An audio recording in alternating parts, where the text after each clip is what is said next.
Hello, David Moore with IRA Advantage, IRAadvantage.com.net. And today we're going to talk about flipping property with a self-directed IRA. And I guess the first thing I've got to say about this is understand flipping property is not an investment. And this is something I've dealt with for almost 30 years with Section 1031.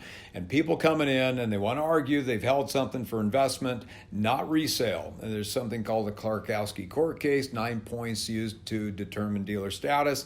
And I use that same case and those points when I'm looking at retirement accounts and what's going on. Now, what does that mean to you? What does it mean when I say it's not an investment? Well, if you buy something with the pure intent of fixing and turning, that is something held for resale, not investment. The government does not want IRAs, specifically, let's say a Roth IRA, to compete unfairly with the taxpayers. So in a situation where if you think you can buy and sell things over and over and over again with a self-directed IRA with no tax exposure, that's not the case. You're actually conducting business. You're going to be subject to UBTI or UBIT, depending on unrelated business taxable income. So, is there a specific number of transactions that kicks it over the line? We don't give tax or legal advice in here. We don't sell investments. And we don't give investment advice, but I'm going to tell you, you need to talk to your tax people and understand. They need to be people that understand there's a line to cross. And I'll tell you how easily this can happen. Let's say you've got an apartment complex, and you've got an apartment complex that has a laundromat in it. Well, that laundromat is part of that investment and just part of that investment in that situation, the income off of it. But let's say you say, gee, that laundromat was great, and I want to now take my IRA and go out and buy a laundromat. Well, what is that? What's that laundromat doing? Is that an investment or is that business income off that stuff? You're crossing a line. So that's just a simple example. But when we get back to flipping properties, I've had people come in and they've taken some class on flipping properties. They want to be reimbursed the cost of that class by their IRA. They want to go out and be reimbursed for travel costs to see the property, so on and so forth.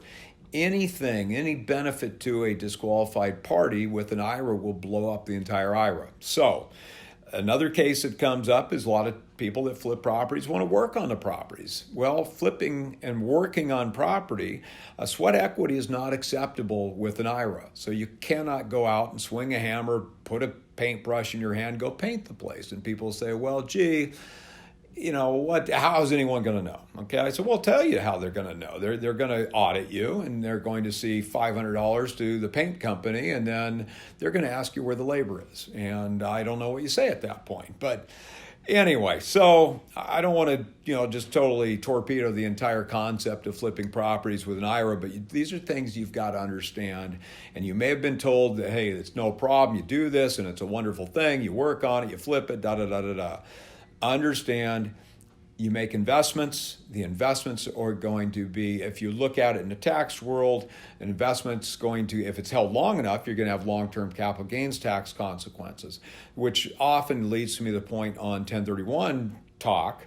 We would be looking at, well, how long does a property have to be held to have it considered held for investment? Same question could come up here with an IRA. How long does something have to be held? Well, in 1031 world, there's really nothing out there specifically stating amount of time. And a lot of people call up and say, well, hey, the code says 2 years on 1031.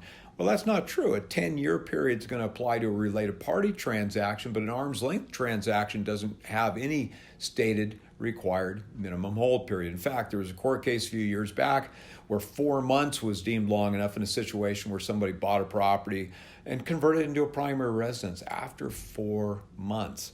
So if somebody's pushing me, I typically would tell them a year. I base that on two factors: the break between short and long-term tax rates on assets held for investment, and also that it's been proposed a couple times by the government.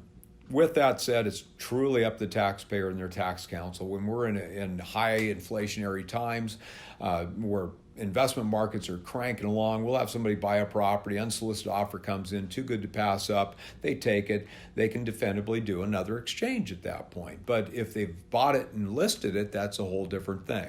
There's a court case where 5 years was deemed not long enough. It just took 5 years to sell the property. So we look at IRAs, we look at what's happening. You're supposed to be making investments. And I also want to say, understanding that if you're subject to UBIT on something, a UBIT can come up on leveraged investments. If you buy something with an IRA and you've got 50% loan to value, half the income, half the gains can have tax exposure, even with a Roth IRA. But that's not a reason to do or not do something. It's just another factor to, factor into your return on investment. That ROI is going to be dictated by a variety of things. So understand that. Don't look at it and say, gee, I can't do this because I'm subject to UBIT. That's just something else to consider and look at the return on. So I'm not telling you can't flip properties, even if you're holding things totally for resale. I'm not telling you can't flip properties with an IRA, but it's just something you've got to understand. At some point, you're going to cross that line. If it looks like and smells like something, it is something. So it's not the sheer number of things you're doing a year. You've got a variety of factors, but once again, understand this is not you. This is the IRA. That IRA is the owner. The IRA is going to have any benefit, any pitfall of what's going on. And I think this topic is just another example of why we want to segregate those funds. Keep your Wall Street people with your current advisor. Move what you want to use in this capacity and use it that way. But understand, work with tax people and legal people that understand this process, understand self-directed IRAs and 401k plans. Talk with people you're going to, understand and get an answer from, not learn on your behalf. But these things are all possible. You can always flip a home with an IRA, but understand at some point, if you're doing this over and over again, one, like I said, you can't work on it. You can do the administrative functions and manage, hire the contractors to do all that stuff. Make sure they're not disqualified parties.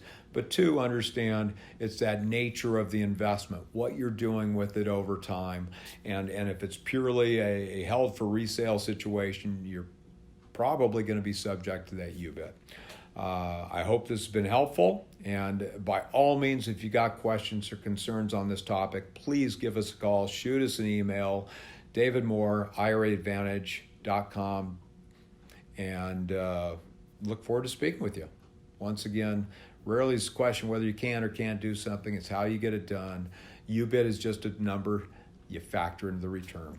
Thank you. I look forward to working with you in the future.